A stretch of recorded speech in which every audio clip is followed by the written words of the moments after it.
1월 29일 수요일 창세기 20장 1절로 18절 말씀.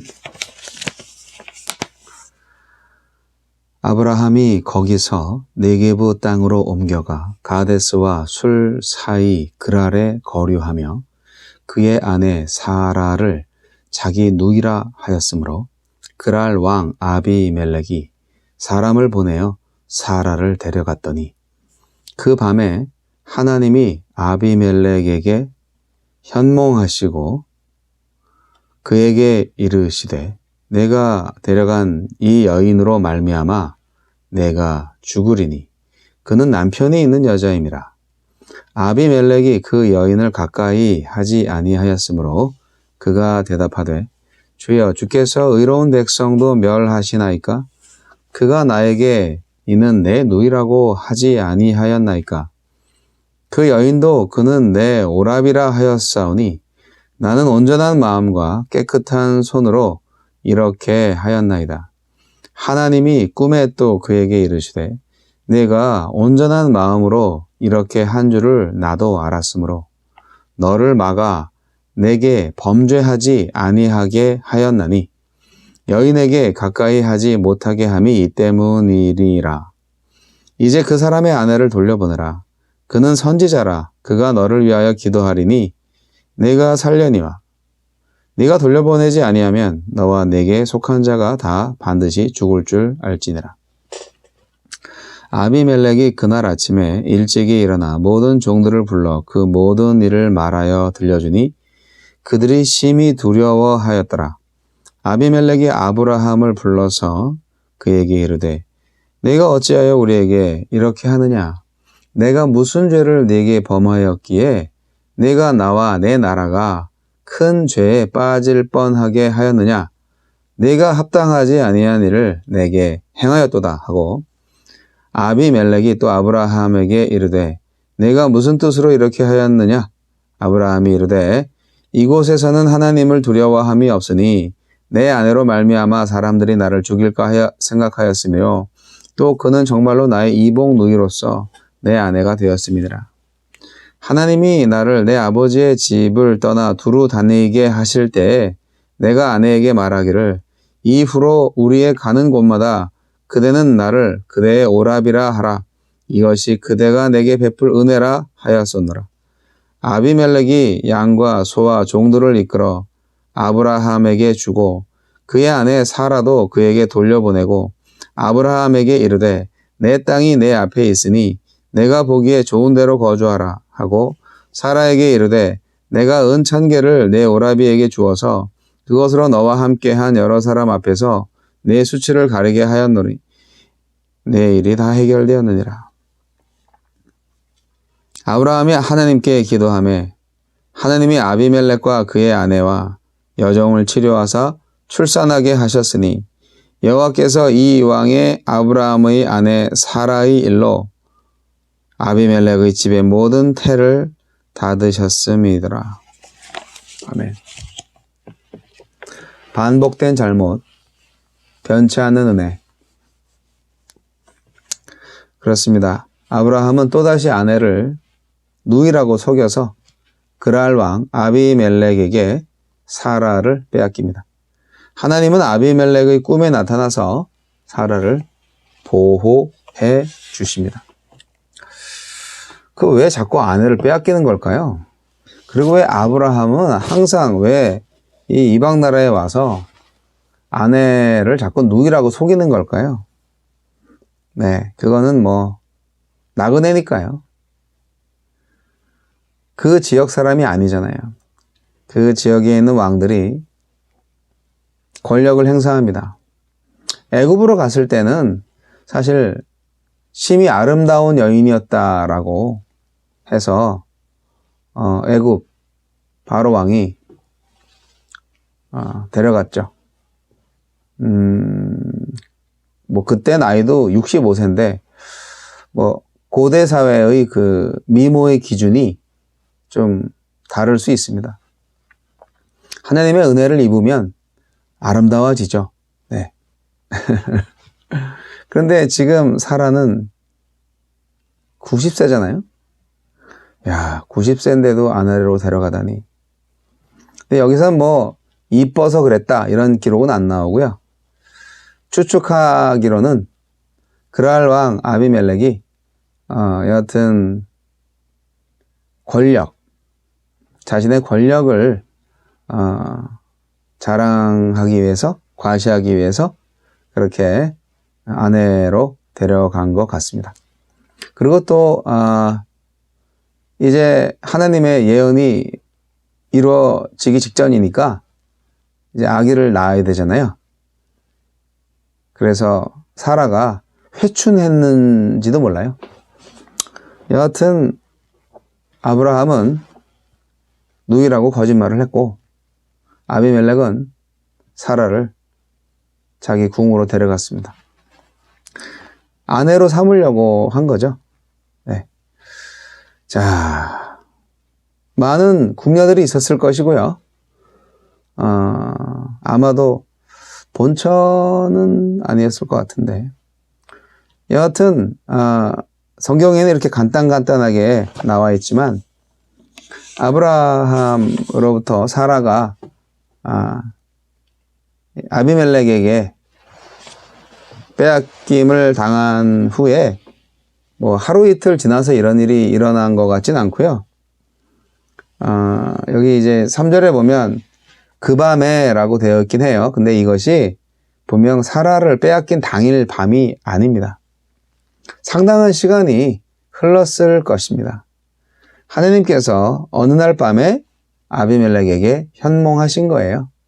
죄를 짓지 말라고. 그래서 아비멜렉은 아니라고, 이제 억울하다고 그렇게 얘기를 합니다. 아니, 그 여인도 오빠라고 했고 자기 남편을, 그리고 그 사람도 이 여인을 자기 누이라고 했어요. 근데 나와 내 백성이 죽으면 하느님의 정의가 뭐가 됩니까? 이렇게 이제 컴플레인 하네요. 아비멜렉이 참 나름 경건한 사람이었나요? 모르겠어요. 하여간 무고한 아비멜렉은 그렇게 아브라함의 거짓말을 지적합니다. 둘 다 거짓말로 자신을 속였기에 무고한 자신이 큰 죄를 지을 뻔했다고 주장을 하고 있습니다. 하나님은 꿈에서 아브라함에게로 사라를 돌려보내라고 말씀하셨고요. 그리고 하나님은 그 아브라함이 선지자다, 또 그렇게 말을 해주시면서 그가 너를 위해서 기도해 줄 거야. 즉 아브라함이 선지자이기 때문에 아비멜렉을 위해서 기도를 해줄 것이다, 그렇게 말씀을 하십니다. 이 꿈을 통해서 이제 하나님의 계시를 받은 아비멜렉, 결국 신하들을 불러서 이 꿈 얘기를 했고, 그리고 이 아브라함을 불러서 왜 그렇게 했냐, 뭐 그랬더니 아브라함이 계속 변명하는 변명을 하고 있습니다. 참 아브라함은요, 믿음이 왔다 갔다 해요. 롯의 위기 때는 기도했잖아요. 하느님하고 딜을 할 정도였잖아요. 그런데 자신의 위기는요, 인간적인 방법으로 해결하려고 해요. 어떻게 이 똑같은 죄를 또 저지르나요? 참. 애굽에서처럼 약속의 자녀를 잉태할 자기 아내를 누이라고 속여서 아비멜렉에게 넘겨주다니, 이 말이 됩니까? 약속이 성취되기 전에 또 큰 시험이 닥친 거죠. 신앙의 경주라는 게 그렇습니다. 연륜, 직분, 경험에 상관없이 매 순간, 그리고 끝까지 전심전력해야 넘어지지 않고 완주할 수 있는 것이 바로 신앙의 경주랍니다. 아브라함의 이 불신앙이 아비멜렉을 범죄하게 만들 뻔했는데요. 아비멜렉의 범죄를 막은 사람이 누굴까요? 막은 사람이라기보다는 막은 분이 누굴까요? 바로 하나님이십니다. 하나님이 직접 개입하셨습니다. 그리고 하나님은 사실 약속을 지켜야 되는 본인의 사명을 알고 있었기 때문에 사라를 통해서 아브라함의 자손이 나와야 하기 때문에 사라를 또 지켜주신 겁니다. 사라에게 가까이하지 않도록 아비멜렉에게 나타나신 것이죠. 경건한 아비멜렉이 자기도 모르는 사이에 죄를 지을 뻔했는데 결국 하나님이 나타나심으로써 그 죄를 범하지 않게 되었고요. 만약 죄를 저질렀다면은 그야말로 아비멜렉은 애매한 희생물이 되었을 것입니다. 하나님의 경건은 경건한 아비멜렉을 구했고요. 그리고 선지자요 복의 근원이 된 아브라함의 지위를 다시 회복시켜 주셨습니다. 아브라함이 기도하잖아요, 이제. 그래서 아브라함의 기도로 아비멜렉 집에 닥친 불임의 그 재난을 고쳐주십니다. 사실 이 일 때문에 하느님이 그 아비멜렉의 집안의 모든 사람들 태를 다 닫아 놓으셨거든요.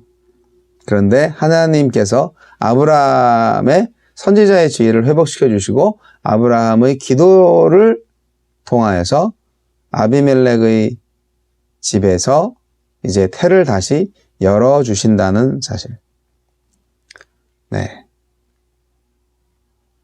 하나님은요, 본인의 약속을 끝까지 지키십니다. 아브라함에게 약속하신 자손의 출생이 결국 하나님의 창조의 능력으로 꼭 이루어질 것을 그 아비멜렉의 집안에 불임의 상황에서 다시 이제 임신을 할 수 있는 그런 기적적인 역사를 보여주심으로써 아브라함에게 또 계시를 주신 거죠. 아브라함은 하느님이 기도를 하라고 하니까 했겠죠. 그리고 그 기도가 이루어지는 것을 보면서 본인도 놀랐을 겁니다. 제 생각이에요. 아직 아브라함이 미숙합니다.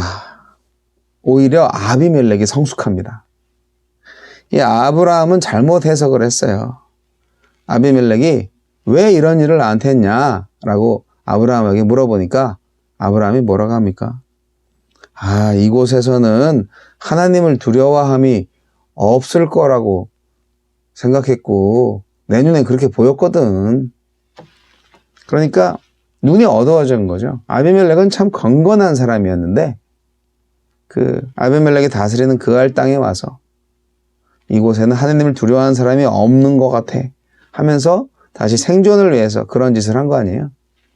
하지만 그 기대, 그 예상은 완전히 뒤집어졌고요. 오히려 아브라함보다 아비멜렉이 훨씬 더 경건하네요. 그래서 성숙한 아비멜렉을 통하여서 아브라함은 얼마나 어리석은 자인지, 미숙한 신앙의 자인지 스스로를 깨닫게 되었을 것입니다. 아브라함은 아비멜렉의 질문에 대해서 남을 탓하고 사실 누이가 자기 이복동생이기 때문에 누이는 누이죠. 그러니까 사라가 이복동생이라고 누이라고 얘기하는 게 아주 틀린 말은 아니지만 그러나 아주 참말은 아니죠. 왜냐하면 아내라고 말을 하지 않았으니까요. 그건 아브라함이 잘못한 겁니다.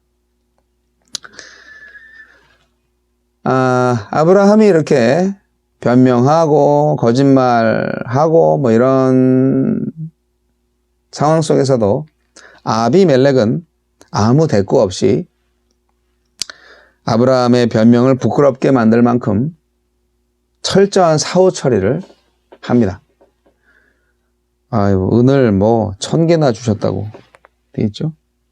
네. 종도 주시고, 참.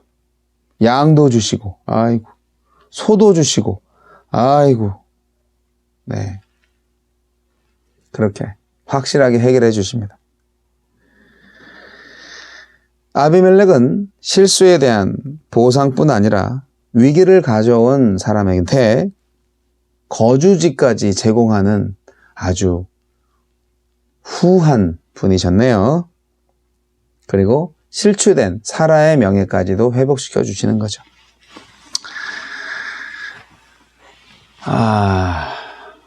하나님이 멋지신 분입니다. 아브라함이 이렇게 실수하고 엉망진창이 돼도요, 그냥 하나님께서 끝까지 하나님의 약속을 지키기 위해서 급하셨나 봐요. 100살을 넘기면 안 되겠다 생각하셨나 봐요. 사랑하는 성도 여러분, 믿음의 경주 지금 우리 열심히 하고 있습니다. 한순간도 뒤로 물러서지 않고 또 약해지지 않으시기를 바랍니다. 하느님의 눈으로 땅을 또 세상을 사람들을 바라볼 수 있어야 되겠습니다. 아비멜렉이 경건한 사람이고 또한 그 땅에서도 낯선 땅이지만 하느님께서 보호해 주실 것이다 라는 믿음이 있었다면 이런 거짓말, 이런 반복되는 죄는 저지르지 않았을 텐데요 말이죠. 네, 오늘 하느님의 놀라운 사랑, 그 약속 기억하시면서 아브라함처럼, 미숙한 아브라함처럼 반복되는 죄를 다시는 저지르지 마시고 늘 믿음의 성숙의 자리로 나아가시는 여러분 되시길 바랍니다.